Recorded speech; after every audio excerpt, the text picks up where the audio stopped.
sebuah acara bincang santai yang digelar melalui akun Instagram Forum TBM.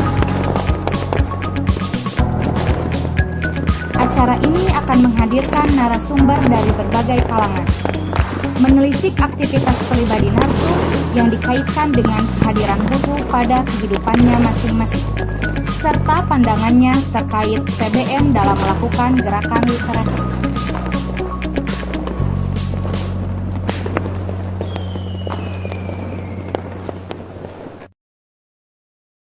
Assalamualaikum warahmatullahi wabarakatuh. Selamat pagi teman-teman pegiat literasi, teman-teman sahabat forum TBM.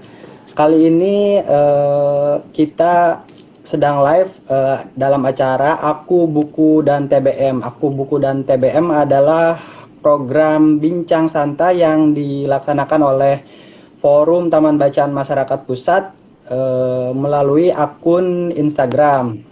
Nah, biasanya dalam program Aku dan Buku dan TBM ini kita berbicara tentang buku, gerakan literasi, dan hal-hal kreatif yang tentunya insya Allah akan bermanfaat bagi teman-teman yang mengikuti acara bincang santai ini. Acara ini sudah ke-21 kami selenggarakan sejak 2020, sejak awal periode Kang Opik dilantik lah begitu. Nah, narasumber pagi ini adalah Kang Benny Arnas. Kalau Aku Buku dan TBM. Kalau aku kayaknya, kalau untuk Kang Benny Arnas sudah tidak usah diperkenalkan lagi karena memang kayaknya semua orang sudah kenal. Kang Benny Arnas penulis muda, produktif, dan juga banyak prestasinya. Begitu Kang Benny ya?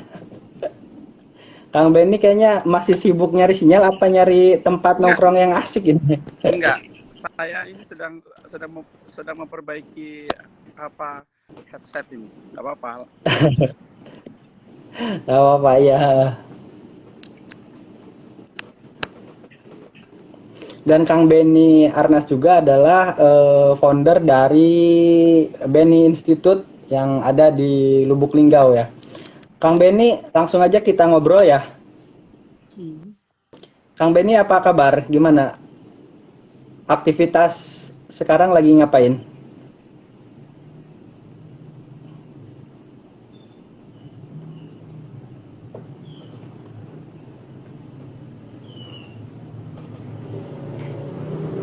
Sepertinya ada gangguan di internetnya Kang Benny. Kedengeran. Ya, udah. Siap, kedengeran. Jelas. Saya pakai headset aja. Jadi saya barusan pulang dari Kepulauan Karimata. Saya residensi di sana mengajar anak-anak pulau menulis selama 2 pekanan gitu. Ini baru sampai di Lubuk Linggau malam tadi.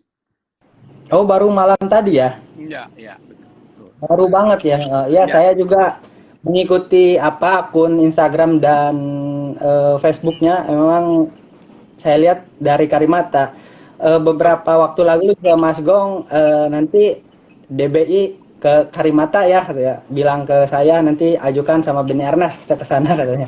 Insya Allah nanti ke sana. Boleh, mantap.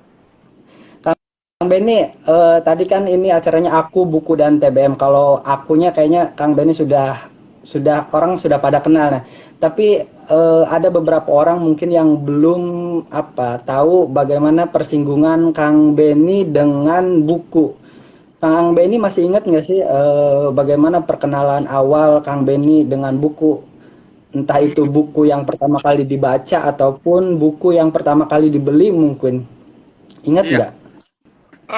Persinggungan buku yang pertama kali dibaca dan dibeli lupa ya. Saya pikir itu lupa, tapi buku yang berkesan bagi saya ya saya ingat ada beberapa. Yang jelas saya masa kecil saya itu saya membaca Koping Ho, saya membaca komik Petruk Gareng gitu ya. Terus saya juga membaca Wiro Sableng 212 gitu. Terus dan beberapa bacaan-bacaan anak lainnya. Saya sendiri kenal dengan Limas Kawan sendiri mungkin setelah saya kuliah ya, karena Limas Kawan Enid Blyton gitu ya. Tapi ya karena di masa kecil di tempat saya tinggal tuh ya saya tidak punya akses ke sana gitu. Saya tidak punya akses ke sana. Mungkin di Lubuk Linggau tidak ada juga orang atau toko buku yang menjual atau menyewakan buku-buku luar negeri begitu ya. Jadi itu sih kalau bagaimana masa kecil saya, dan akhirnya saya berkenalan sama buku-buku. Tapi buku-buku yang menggerakkan saya menulis tuh saya ingat itu cerpen-cerpen di majalah Anida, sesuatu yang menggunung di dalam kepala saya sampai akhirnya saya menulis cerita pendek. Saya juga membaca kayak buku-buku Forum Lingkar Pena, bukunya Mbak Helvi, terus buku bagaimana kisah Forum Lingkar Pena sendiri membangun komunitasnya itu. Ya kayak Matahari Tak Pernah Sendiri 1 dan Matahari Tak Pernah Sendiri 2 itu bagi saya itu juga memotivasi saya yang memang menulis untuk tujuan yang bukan sekadar popularitas gitu ya. Nah, jadi itu membentuk idealisme saya sendiri untuk menulis menyebarkan pesan-pesan kebaikan, dan akhirnya saya menulis pada 2008 ya. Oh, ya, berarti baru udah 2008 itu momentum saya menulis untuk media. Sebelumnya ya nulis coret-coret aja lah begitu ya. Saya menulis untuk memberanikan mengirim ke media massa nasional di 2008, dan saya menyebut itu momentum saya menulis. Oke. Kalau tadi buku-bukunya sendiri Kang Benny itu dapatnya dari mana? Apakah dibelikan orang tua ataukah Kang Benny pergi ke perpustakaan atau seperti apa? Ya, buku-buku masa kecil. Buku kayak yang saya bilang tadi, buku Wiro Sableng, kalau buku Petro Gareng kan kita bisa beli di sekolah ya, karena tipis kan gitu. Iya. Saya biasanya beli sama uang sekolah yang saya punya. Tapi kalau kayak buku-buku Koping Ho, Wiro Sableng itu sendiri saya sewa di penyewaan buku. Oh, nyewa ya dulu ya. Masih SD SMP lah ya, nyewa. Jadi saya tuh termasuk yang jarang jajan sih. Kalau ada uang ke sana gitu. Oke. Tadi tuh baru menulis sendiri tahun 2008 dan triggernya adalah ketika Kang Benny banyak membaca cerita-cerita dari majalah Anida ya, begitu ya? Salah satunya. Salah satunya adalah dari buku majalah Anida ya. Dan di tahun ini juga Kang Benny menerbitkan satu buku ya, sebuah buku bukan dari salah satu bukunya itu berjudul Kayu Lapuk Membuat Kapal dari Basa-Basi ya. Diva Press. Diva Press. Apa ya? Saya mohon maaf belum sempat baca buku Kayu Lapuk Membuat Kapal itu. Tapi Kang Benny bisa cerita nggak sedikit apa sih isi atau cerita dari novel tersebut?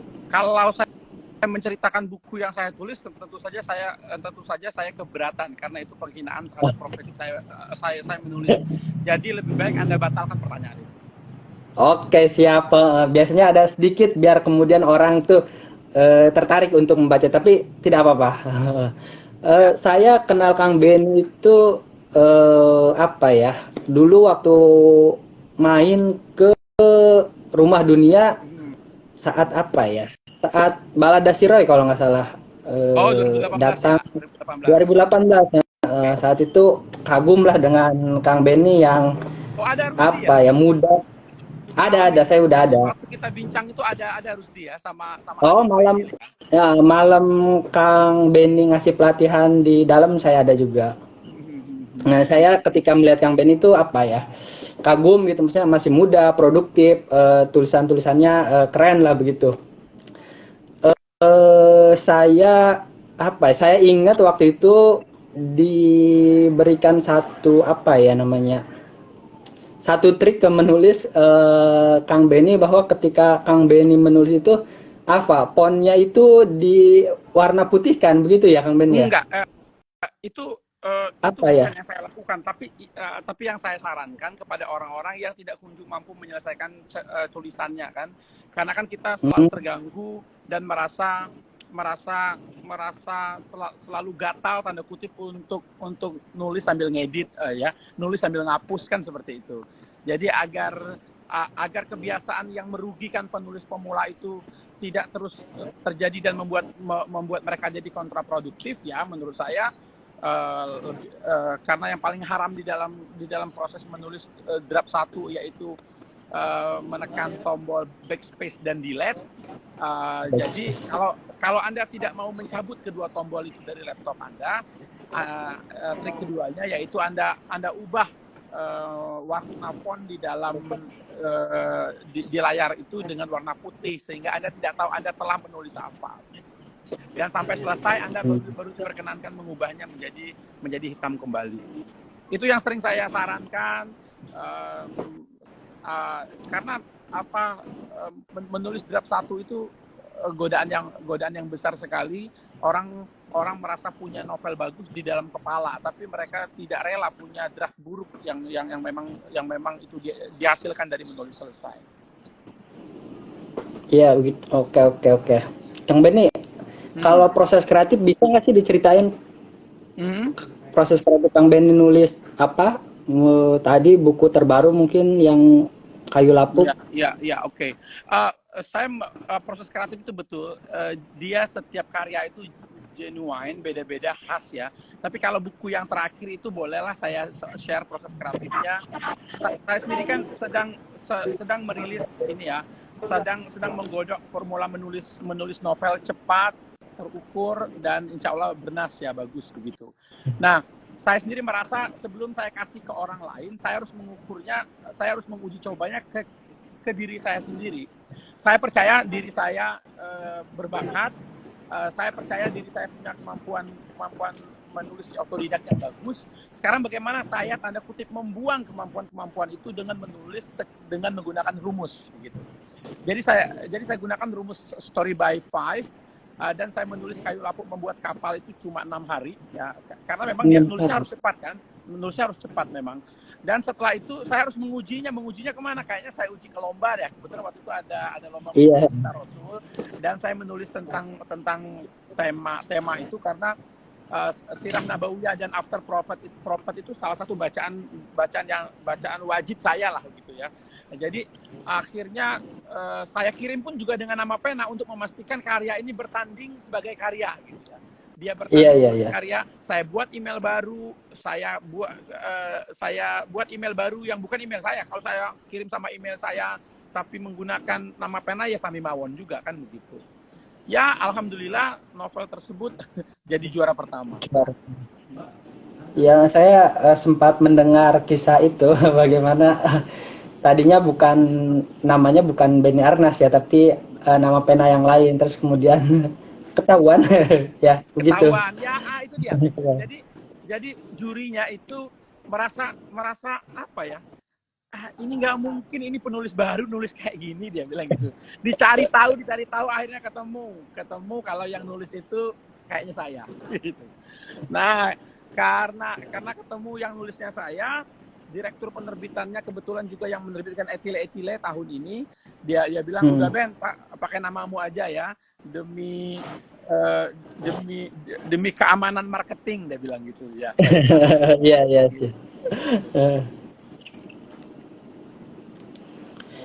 Kalau awal nyoba nulis itu Kang Beni gimana sih? Awalnya ingin apa gitu? Maksudnya ingin cuma nulis cerpen di media masakah emang, atau karena banyak membaca terus kemudian pengenlah nulis coba-coba, atau seperti apa sih awalnya? Ya yang jelas saya pembaca buku yang saya nyebutnya pembaca buku yang akut ya. Jadi saya itu membaca teks banyak sekali. dari kecil, terus ketika kuliah saya dapat akses yang banyak, mungkin buku-buku yang dikontrakan saya, di mana kami tinggal 10 orang dan beberapa orang kayak presiden BEM, terus ketua organisasi aktivis Jawa kampus tuh biasanya punya buku banyak banget gitu ya. Dan saya tuh baca semua buku-buku itu gitu ya di waktu senggang saya dan segala macam, sampai ketika saya fresh graduate tamat kuliah dan saya mencoba peruntukan ngelamar ke sana sini, biasalah ya begitu, karena di tahun itu belum terlalu populer seperti hari ini, begitu banyak pekerjaan-pekerjaan yang tidak terdefinisi kan. Pada saat itu kan kita masih kantoran segala macam, dan ya keterima kerja itu, tapi nggak ada yang betah gitu atas alasan satu dan lain hal. Akhirnya teman yang di Padang itu, yang tempat saya kuliah di Universitas Andalas, yang juga satu rumah, dia bilang, kamu kan baca semua nih, suka baca, kenapa kamu nggak coba nulis? Dia bilang seperti itu. Oh, oke, menarik nih. Dan akhirnya menulislah saya penghujung 2008 itu. Dan cerpen pertama saya kirim ke media nasional juga, Kompas, dan ya udah langsung dimuat. Nah, itu mungkin jadi momentum, jadi alasan-alasan kenapa akhirnya ya, karena saya merasa banyak sekali aktivitas yang produktif saya lakukan tapi tidak matching sama jiwa saya gitu ya. Akhirnya dulu ngambil jurusan apa Kang Beni? Mana? Jurusan kuliahnya memang sastra? Enggak, saya jurusannya pertanian. Pertanian. Oke. Di masa pandemi ini, di awal tahun 2019 begitu, itu ya Kang Beni nerbitkan 2 buku, Etile sama Lapu Kayu, atau berapa? Ya, kayu lapu membuat kapal, betul, 2. 2 itu ya? Ya. Sebenarnya bisa lebih dari 2, tapi saya aja yang menahan-nahannya ya, karena banyak banget nanti gitu. Iya, kita tahu memang Kang Beni itu produktif banget menulis. Nah, kita pengen tahu sih Kang Beni, rahasianya nih, Kang Beni itu produktif nulis itu seperti apa sih, apalagi di era pandemi itu. Maksudnya agar teman-teman yang nonton juga nggak jadi kaum rebahan aja nih era pandemi gitu. Gimana tuh Kang Beni? Ada tipsnya nggak? Yang pertama, kalian melihat menulis sebagai apa? Kalau melihat menulis itu sebagai pengisi waktu luang belaka, ya udah, kamu akan dapat standar kelas 3, kelas 2 gitu loh. Nulisnya ogah-ogahan, nulisnya mut-mutan, nulisnya semau-maunya aja. Tapi kalau Anda sudah memilih menulis sebagai jalan hidup Anda, seperti yang saya lakukan, ketika saya produktif itu bukan yang aneh, karena itu pekerjaan saya. Jadi kerjaan saya ya nulis gitu. Dan karena itu sudah, jadi prinsip saya, kamu tidak akan mendapatkan sesuatu dari hal yang kamu anaktirikan. Jadi anak termasuk menulis, kamu tidak akan menghasilkan karya bagus selama menulis masih kamu lakukan hanya di waktu luang. Gitu. Kamu tidak memberi jadwal kepadanya sebagaimana orang-orang kantor bekerja. Begitu. Kan yang kita tuh sama-sama bekerja dengan jadwal kalau ingin produktif. Bedanya, karyawan kerja dengan jadwal yang dibuat bosnya, sementara penulis bekerja dengan jadwal yang ia buat sendiri. Problemnya, masa Anda tidak mau menghargai diri Anda gitu loh, dengan cara mematuhi pekerjaan, menjalankan jadwal yang sudah Anda buat sendiri gitu. Sementara kalau dibuat bos, nanti Anda ngeluh. Jadi menurut saya, ketika orang bilang, Pak, ini produktif dia nulis terus, enggak, ya nggak usah sebegitu amat responsnya, karena ini pekerjaan saya gitu loh. Ya karena ini pekerjaan, ini jalan hidup yang sudah saya pilih. Jadi memang saya harus nulis supaya saya tetap menjadi penulis, supaya tanda kutip saya juga tetap hidup. Oke, jadi sejauh ini bisa dikatakan bahwa profesi menulis bagi Kang Beni Arnas itu sudah sangat mensejahterakan Kang Beni Arnas, begitu ya?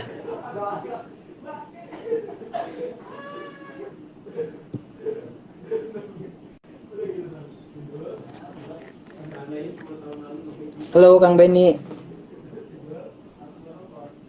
Ya, nampaknya Kang Beni ada gangguan lagi dalam koneksi internetnya. Bagi teman-teman yang sudah bergabung, kami membuka kesempatan untuk teman-teman mengajukan pertanyaan ke Kang Beni Arnas. Silahkan bisa di bisa melalui chat komentar, teman-teman sampaikan apa yang ingin ditanyakan kepada Kang Benny Arnas. Iya, Kang Benny Arnasnya sedang terpental dulu dari obrolan kita. Silahkan bagi teman-teman yang ingin bertanya, kita sambil menunggu Kang Benny kembali online. Teman-teman bisa persiapkan pertanyaannya mungkin dalam hal buku, menulis, ataupun gerakan literasi yang Kang Benny lakukan di Lubuk Linggau.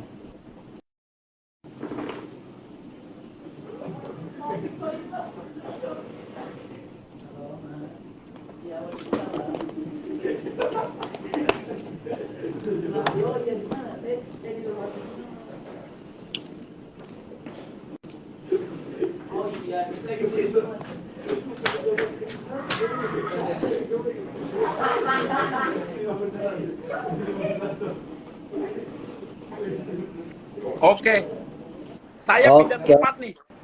Siap. Tadi saya di pekarangan dan panas. Iya. Saya pindah ke dalam rumah nih. Oke. Sampai di mana tadi ya? Sampai bahwa Kang Benny itu percaya bahwa profesi menulis itu dapat mensejahterakan ya, gitu. Apapun profesinya, sebagus apapun yang orang bilang dia bisa mensejahterakan kalian, kalau kalian tidak fokus di sana, kalian tidak memperlakukan profesi itu total, ya dia tidak akan menjadikanmu apa-apa. Kata orang gini, YouTuber sekalipun yang duitnya banyak, kalau kalian tidak rutin mengunggah konten yang bagus dan segala macam, ya dia juga tidak akan bisa ngasih kalian dolar. Termasuk menulis membuat saya bisa hidup, bahkan sejahtera dan berkecukupan. Bagi saya ya iya banget gitu loh, iya banget, karena memang saya memperlakukannya sebagai jalan hidup, pekerjaan, sesuatu yang memang saya tidak bisa lepas lagi darinya, dan itu biasanya hasil totalitas itu sendiri akan membuat karya-karya itu akan memberimu jalan-jalan lain, baik itu berurusan sama karya, ekonomi, maupun kesejahteraan yang terus dibilang tadi. Oke, Kang Benny kan ada beberapa mungkin novel yang begitu cepat Kang Benny buat ya, tadi Kayu Lapuk itu hanya 6 hari begitu. Itu kalau kita saya pun coba untuk belajar menulis ya di Rumah Dunia, ada beberapa cerpen dan sedang mengerjakan novel begitu. Itu terkadang ada percaya writer's block nggak Kang Benny itu? Ya. Itu gimana kalau Kang Benny pernah, atau terus kemudian bagaimana caranya mengatasi itu? Ya.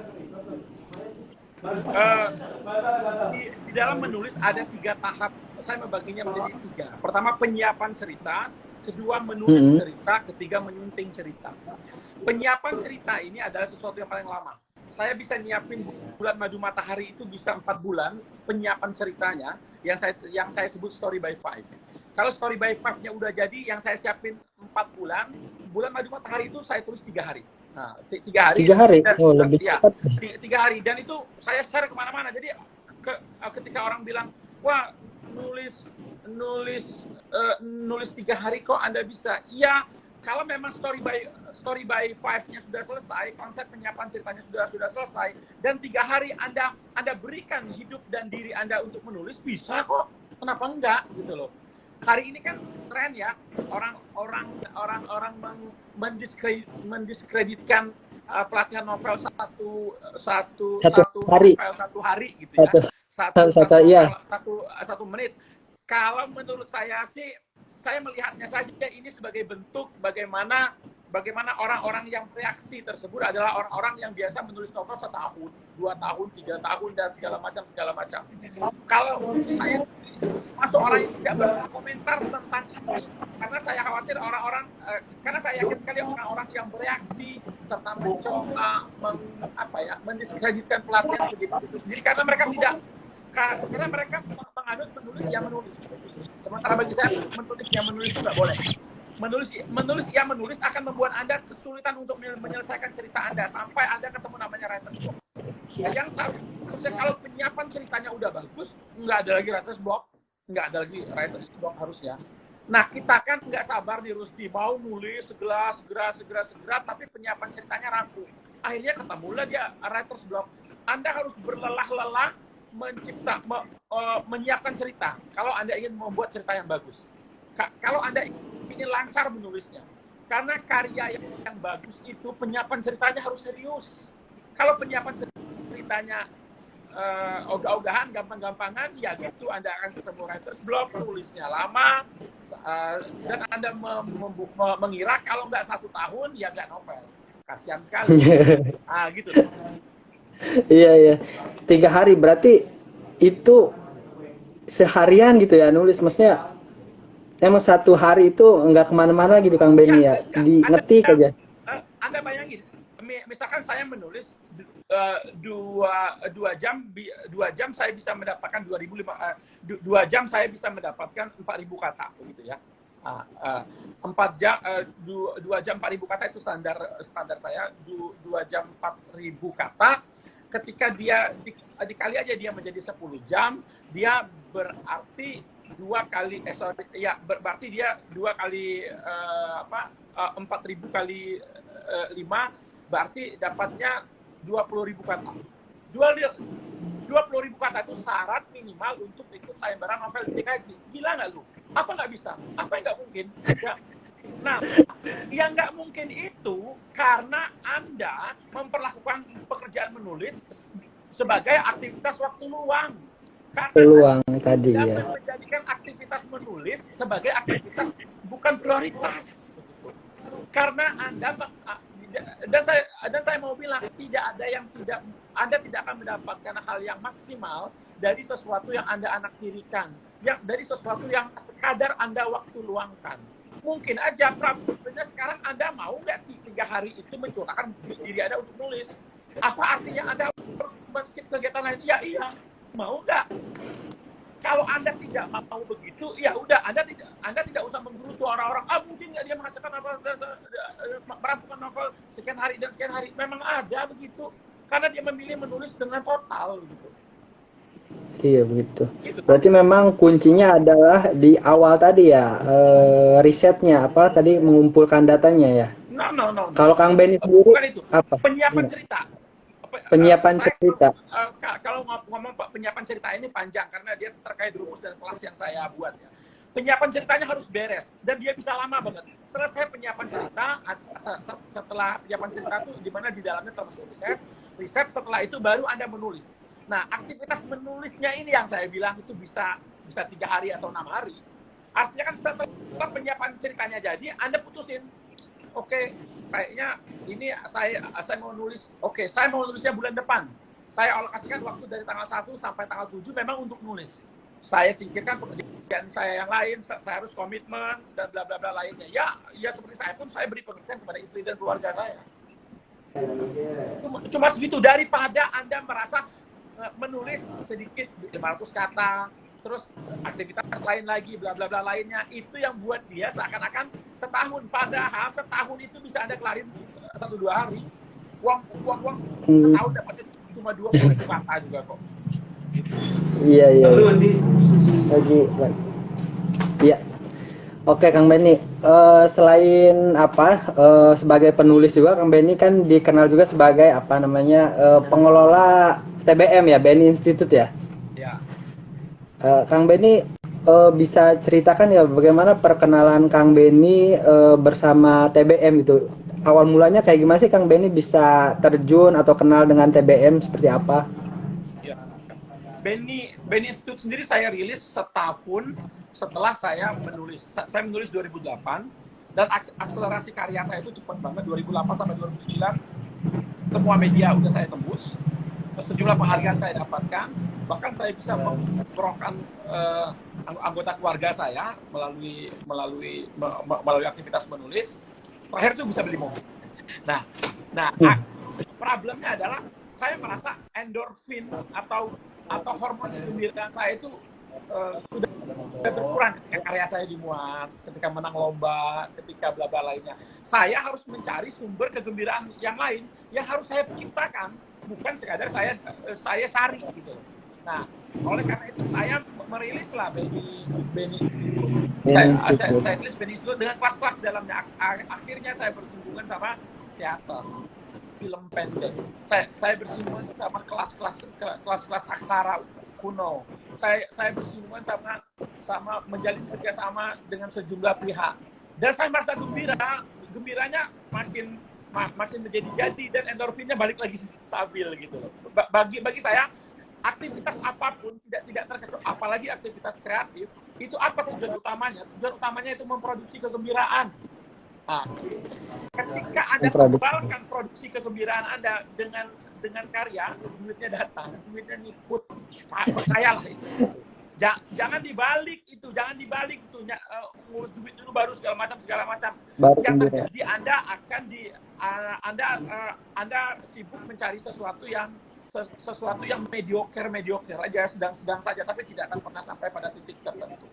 Nah, jadi akhirnya Benny Institute pun, dan tidak pernah namanya taman bacaan itu tidak pernah ada di saya. Saya baru diperkenalkan taman bacaan ketika 2 tahun setelahnya Golaguang 2011, dia datang ke Lubuk Linggau terus bilang, ini mah taman bacaan, dia bilang gitu, melihat bagaimana Benny Institute punya gerakan, bagaimana saya punya perpustakaan terbuka dan segala macam.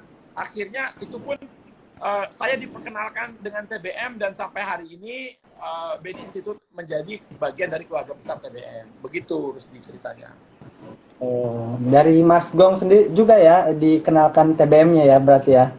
Iya, Sebelumnya Mas Gong punya begitu banyak peran dia sendiri secara personal. Bagi saya sosok yang begitu peduli pada buku ya. Mungkin guru juga lah bagi saya. Sosoknya sangat inspiratif lah. Tidak banyak orang yang mau mengabdikan dirinya pada aktivitas literasi ya. Sampai akhirnya saya pun bisa dibilang ngikutin jalannya dia. Iya. Memang 11-12 ya Kang Benny sama Mas Gong itu kalau nulis tuh cepat gitu. Kemarin buku terbaru Mas Gong juga Gong Smash cuma 2 minggu dia menyelesaikannya. Iya. Tadi bahwa tujuan dari membuat Benny Institute adalah menghasilkan kegembiraan untuk agar agar Kang Benny tetap semangat, tetap bergembira, terus kemudian punya gairah baru dalam. Jadi ngapain kita melakukan banyak aktivitas tapi tertekan, tapi nggak gembira gitu loh? Itu tuh buat apa sih gitu kan? Hanya untuk rutinitas tuh nggak penting menurut saya gitu. Iya. Itu siapa Kang Benny anaknya ya? Ini halo. Si Bungsu Maura. Halo Maura. Ini udah 20 hari tidak ketemu ayahnya. Oke, lagi manja-manjaan ya, ditinggal ayahnya terus. Kang Benny, kalau di Karimata itu residensi kepenulisan juga ya dari ya? Ya, betul. Berarti nanti akan menjadi sebuah buku juga ya? Ya, jadi saya itu kalau saya bepergian keluar, saya kan rajin menulis jurnal harian ya, yang saya selalu rilis di Ruang Sastra dan Budaya, atau juga saya rilis di Facebook saya. Kalau saya berada di luar itu energinya, gembiranya berlipat-lipat, itu pasti nulis gitu. Nah, tapi saya punya visi lain. Kemarin di Karimata saya mengajari anak-anak lokal di sana juga menulis cerita lokal mereka. Insya Allah ini yang lebih penting, karya-karya dari anak pulau akan terbit akhir tahun ini. Jadi kelas menulis saya di Kepulauan Karimata. Oke. Tadi saya balik lagi ke TBM ya. Tadi bahwa membuat Benny Institute adalah bagian dari tadi itu untuk menjaga kreativitas, semangat, kegembiraan tadi. Kalau di Benny Institute sendiri programnya apa aja sih, Kang Benny, bisa di-share nggak? Mungkin teman TBM yang yang baru mau buat TBM ataupun yang TBM-nya mati suri gitu, ada perpustakaannya tapi minim program yang menarik, mungkin bisa nyontoh dari Benny Institute seperti apa? Ya, sejauh ini kita punya kelas menulis, kelas bercerita dalam bahasa Inggris, kita punya kelas mempelajari aksara kuno, terus kita juga punya majelis diskusi di tempat-tempat publik, terus juga kita selebihnya kita punya festival-festival rutin ya, seperti festival film, kita menyelenggarakan lokakarya kesejarahan, kebudayaan, dan saat ini Benny Institute baru saja menyelesaikan pembuatan film dokumenter kebudayaan yang kita produksi dari 2019. Jadi kita memproduksi film dokumenter tuh 2 tahun ini. Nah, jadi Kang Benny suaranya jadi kecil. Suara saya kecil. Ini jelas nggak? Halo? Jelas nggak? Kecil. Oke, bentar. Saya keluar. Siapa ya? Cek. Jelas nggak nih?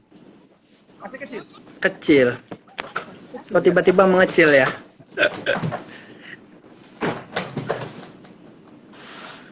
Iya, Kang Benny-nya keluar lagi. Oke, buat teman-teman yang sudah bergabung, silahkan kalau ingin bertanya bisa langsung chat aja di grup di kolom komentar. Narasumber kita kali ini luar biasa, Kang Benny Arnas, muda, produktif dalam hal menulis, salah satu penulis yang juga memang berprestasi karena banyak sekali mendapat penghargaan baik dari swasta maupun dari pemerintah begitu. Ada siapa aja ini? Ada Journey to Bandung Purba, ada Hendri Baginta, ada Randa 22, ada Pojok Tinombo. Silahkan bagi teman-teman yang mau bertanya.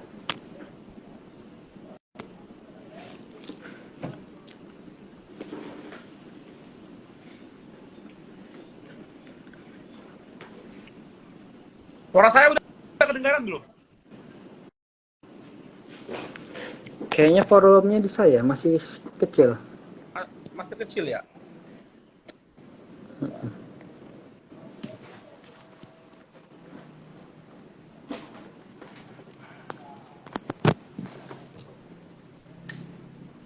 Iya.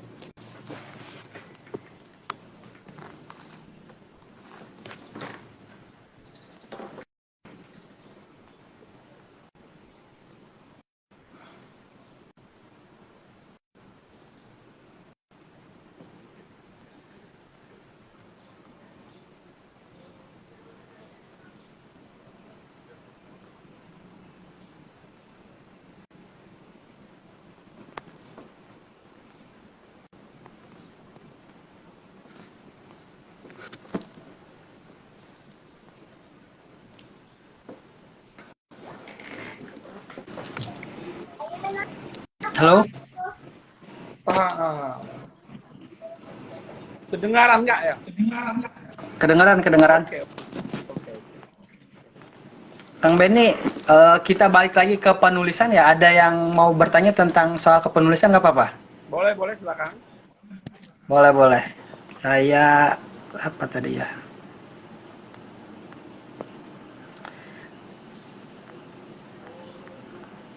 Sebentar ya, tadi ada beberapa teman yang live bareng kita nanya tentang kepenulisan.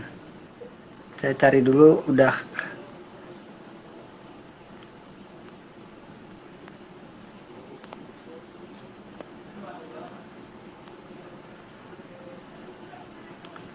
Dari mana? Journey to Bandung. Bagaimana membuat tokoh yang memiliki nyawa dalam cerpen atau novel katanya. Bagaimana cara membuat tokoh yang bernyawa? Gimana tuh? Ya, mungkin maksudnya tokoh itu berkarakter ya begitu. Berkarakter ya. yang pertama Anda harus tahu tokoh-tokoh itu adalah manusia kan begitu. Walaupun dia Anda kasih tokoh binatang pun dia harus ada manusianya karena pembacanya manusia begitu.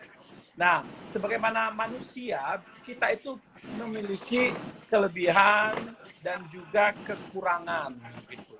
Biasanya ini kalau kita menaruh dia tokoh antagonik, enggak, dia itu sempurna kayak malaikat, enggak ada kurangnya sedikit pun. Padahal kita harus lihat, kita harus kasih dia bentuknya sebagai manusia. Dia harus memiliki kelebihan dan kekurangan. Dia memiliki sifat baik, tapi juga dia memiliki sifat-sifat buruk. Dia punya potensi kehanifan dan potensi kefasikan. Gitu. Itu pun yang ada pada tokoh antagonik Anda. Anda harus memperlakukan dan membentuk dan mendesain dia sebagai manusia. Walaupun dia jahat pada tokoh antagonik, jangan-jangan dia juga baik untuk urusan-urusan yang lain. Hal ini yang kadang-kadang tidak kita perhatikan. Akhirnya tokoh kita menjelma sesuatu yang mengawang-awang, yang tidak membumi begitu. Jadi salah satu kuncinya untuk membuat karakterisasi yang bagus yaitu prinsipnya Anda harus camkan dan sadari bahwasannya tokoh Anda adalah manusia. Yang ciri khas manusia yaitu memiliki kelebihan dan kekurangan, memiliki potensi baik dan potensi buruk, dan itu harus muncul di dalam cerita Anda. Oke. Selanjutnya ada lagi nih Kang Benny dari Yuli Kiswanti. Apa yang dilakukan sebelum menyiapkan cerita Mas Benny katanya?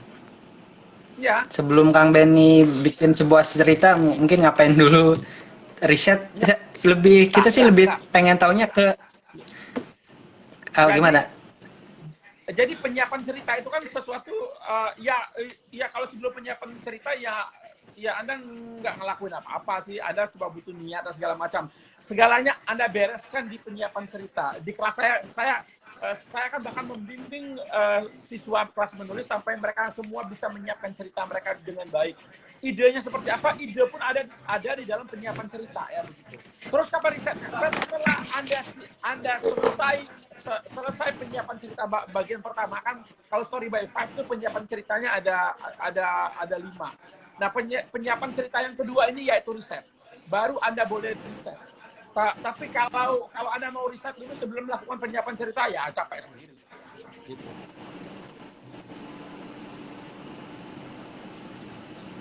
Oke. Jadi memang harus ada ceritanya dulu ya, baru riset ya, begitu ya. Ada ide. Harus ada embrio ceritanya dulu, itu akan dibantu nanti pas di kelas. Setelah itu baru riset. Biasanya risetnya itu kalau Anda menggarap sesuatu tentang kampung halaman Anda, sesuatu berkaitan dengan kegemaran Anda, sesuatu yang sudah Anda tahu dan Anda senangi, risetnya akan lebih menyenangkan, bahkan tidak perlu gitu loh. Tapi kalau dia tentang hal-hal yang ingin Anda beritahu, hal-hal yang baru bagi Anda harus riset.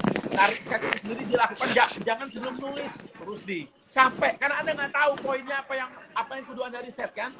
Anda boleh riset setelah embrio ceritanya itu selesai. Oke.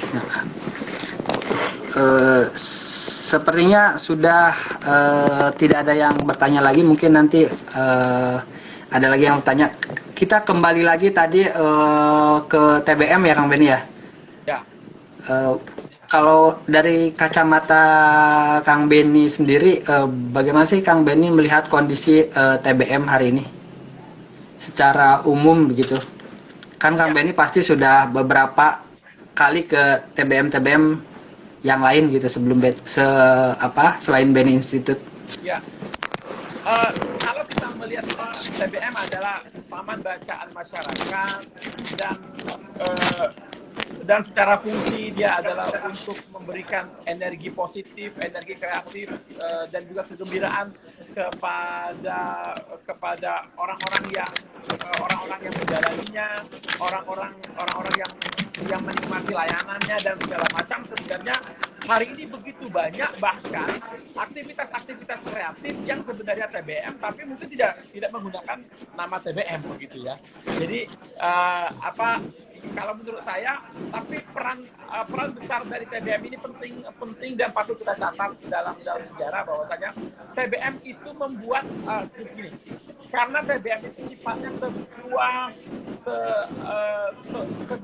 spot literasi non formal gitu, di mana berbagai aktivitas yang bukan hanya boleh masuk di dalamnya. Jadi TBM itu menginspirasi atau menginisiasi lahirnya komunitas-komunitas sejenis, komunitas-komunitas perkumpulan-perkumpulan yang memiliki semangat positif untuk mencerdaskan, untuk mengedukasi masyarakat tentang banyak hal.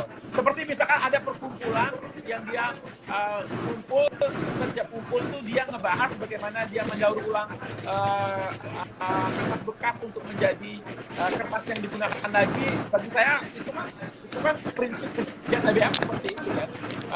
Walaupun dia tidak menamakan dirinya TBM. Nah, TBM hari ini artinya dengan begitu banyak varian kegiatan literasi di luar sana, kita harus mencoba memperbaiki dan mengoreksi dan improvisasi sebenarnya. Tidak cukup lagi hanya sekadar Anda merasa TBM itu cukup Anda punya perpustakaan, terus nyuruh orang datang dan segala macam, dan Anda pasti gagal. Hari ini Anda pasti gagal. Kalau Anda naruh perpustakaan, terus Anda kasih wifi, terus Anda biarkan saja, Anda sama saja menjerumuskan orang-orang melakukan aktivitas yang produktif, aktivitas kontraproduktif dengan di tempat yang berlatarkan buku-buku gitu ya. Ya paling-paling anak main game, anak-anak akan searching hal-hal yang tidak bermutu dan segala macam.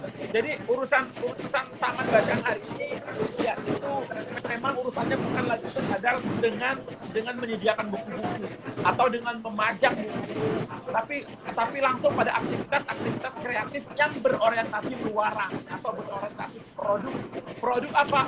Produk positif, memproduksi kegembiraan. Itu penting banget nih, penting banget. Saya selalu bawa kegembiraan karena apa? Supaya kita jangan fokus pada kegiatan. Ujungnya sampai fokusnya itu harus ada karya yang kegembiraan.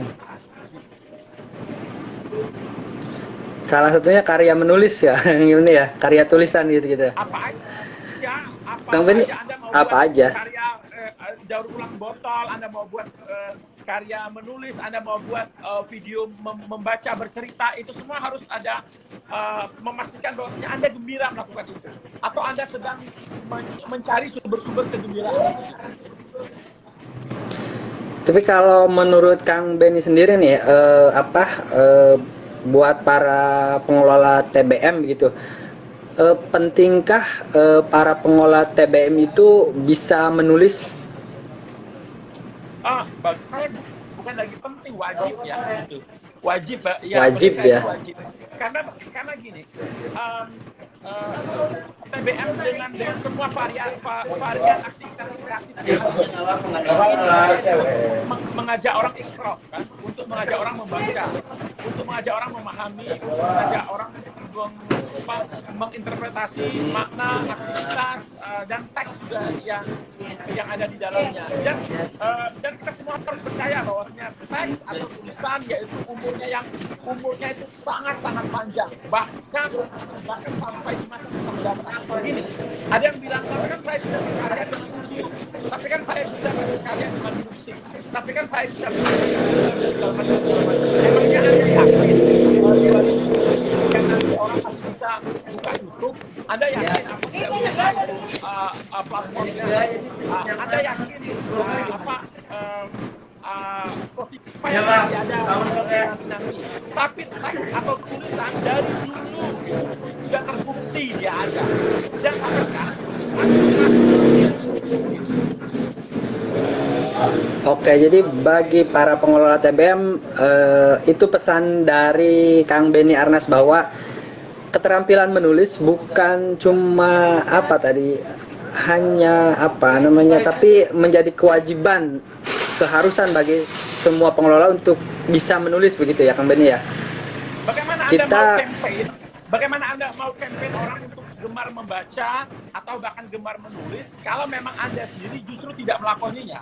Kalau menurut saya begitu. Iya. Dan gini loh, saya percaya ya, menulis itu itu hanya dibutuhkan satu hal. Menulis itu, aktivitas menulis hanya dibutuhkan satu hal, yaitu membaca banyak dan banyak membaca. Membaca banyak. Nah, membaca banyak dan banyak membaca ini sendiri akan mendorong alam bawah sadar kita untuk menghasilkan karya-karya, baik itu karya yang dengan bahan bacaan maupun interpretasi lain dari bahan bacaan.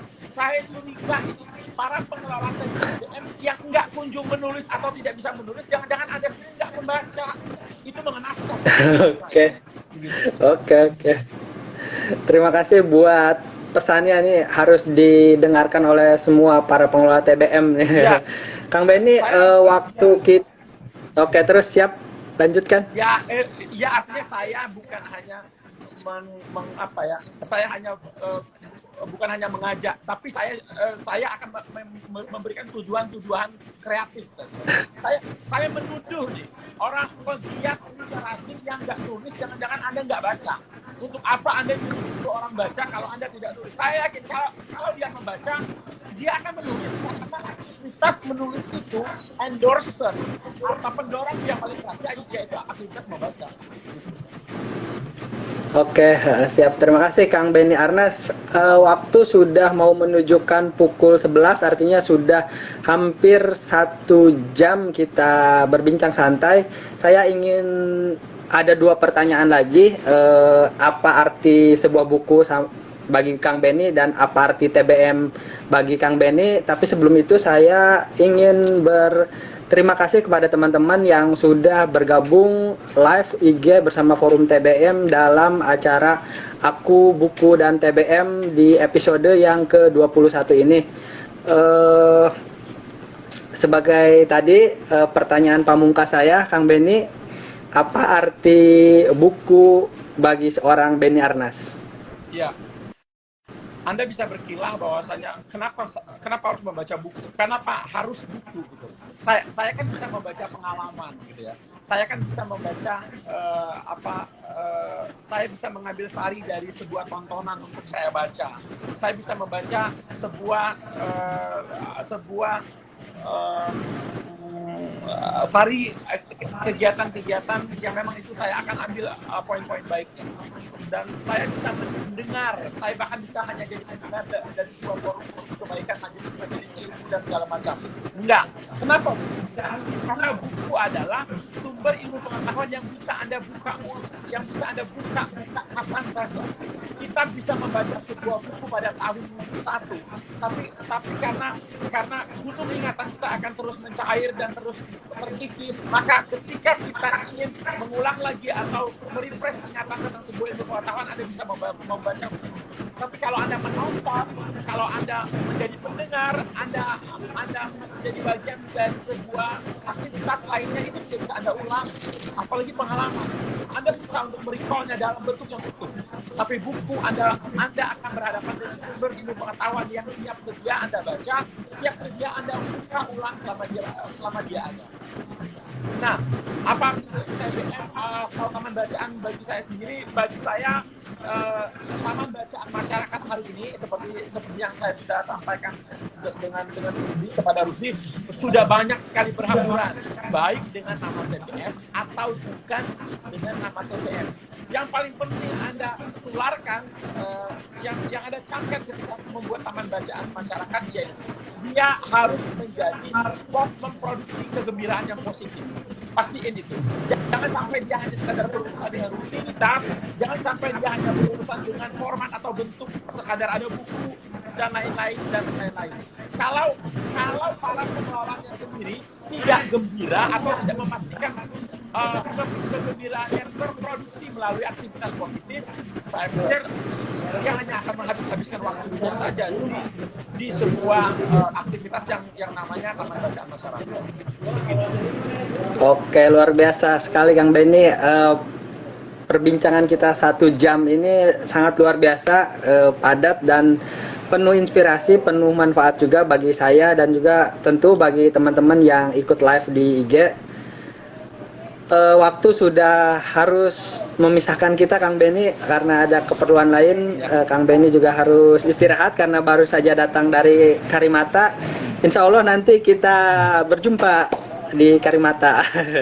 Amin. Oke. Amin. Ya. Terima kasih. semuanya. Ya, kita akhiri. Assalamualaikum warahmatullahi wabarakatuh.